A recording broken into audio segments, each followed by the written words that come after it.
It's an amazing day. This is a different COP than all the ones that have come before it, and that's for one reason. Finally, there's a global movement demanding some action. It's not just experts and diplomats.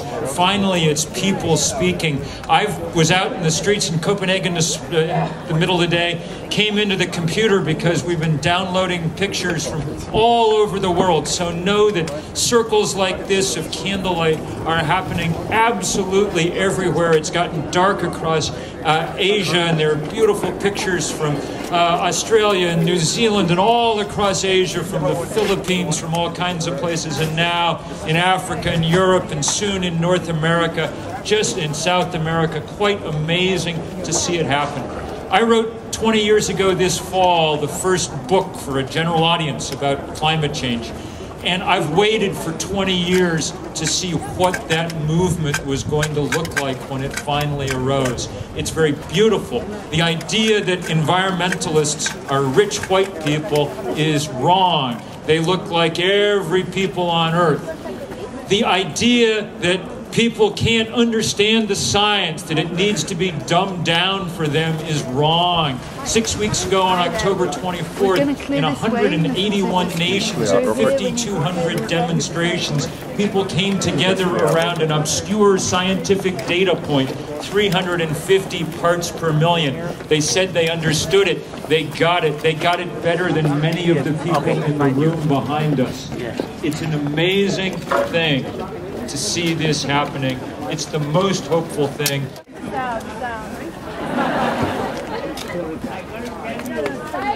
Microphone.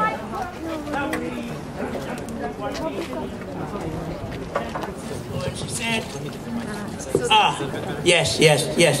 Somebody rushed up to me in San Francisco and she said, and she was greeting me very warmly. She said, "Hello, Archbishop Mandela." sort of getting two for the price of one. But it's fantastic to have all of you, and right around the world. It's just amazing. I mean, you feel just great. We want to remind you that they marched in Berlin and the wall fell. They marched in Cape Town and apartheid fell. They marched in Copenhagen and we are going to get a real deal. I want to say a big thank you to all of you, especially you beautiful young ones. We oldies have made something of a mess of the world. And we want to say to the leaders who are meeting, look in the eyes of your grandchildren. Climate change is already a serious crisis today. But we can do something about it. If we don't,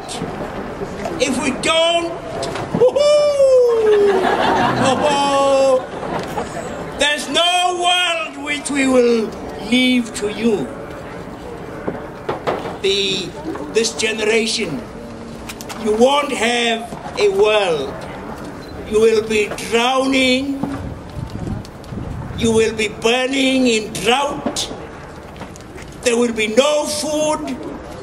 There will be floods. We have only one world. We have only one world. If we mess it up, there's no other world. And for those who think that the rich are going to escape,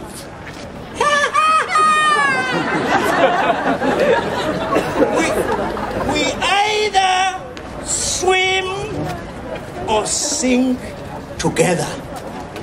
We have one world. And we want to live a beautiful world for all of these beautiful, wonderful young generation. We, the oldies, want to leave you a beautiful world. And it is a matter of morality. It is a question of justice. Isn't it? Yeah. If you are responsible for most of the mess, then you are responsible for getting rid of that mess. That's justice. That's justice. If you are responsible for most of the emissions, which are, look at the ozone layer. People are now suffering from all kinds of skin diseases because we are thinning the ozone layer. Oh. So you wonderful rich people, you are wonderful. You're wonderful. You really are wonderful. But remember, if you are responsible for most of the emissions, it's not if, we know it is the case, then you're going to have to be responsible for any adjustments. We too, who are poor, want to become rich. And if you were able to bail out the banks, they didn't seem to worry. I mean, billions and billions and billions and billions and billions. They just throw billions. Now, please just give us a few billions to enable the poor to use alternative fuels. They can't do it if you ask them to pay for it. Please, actually, for your own sakes, for your own sakes, rich people, please, for your own sakes, for your children's sakes, for the sake of our world, be nice, and pay up. Please, for your own sake. The world, we, the world, expect a real deal. Okay? Now, let us say that all of us, we, the world, expect a real deal. 1, 2.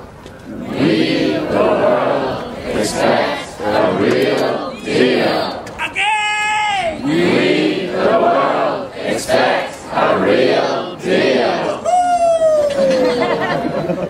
I want to tell you something that you sometimes forget. We suffered under apartheid, and people in Africa marched for us, cared about us, and Nelson Mandela emerged from prison, and South Africa became free. If people say, what's the use of marching? Tell them, marching got the prison doors to open, and Nelson Mandela walked out of prison, and South Africa became free. March, and the world will have a real deal. Bye-bye.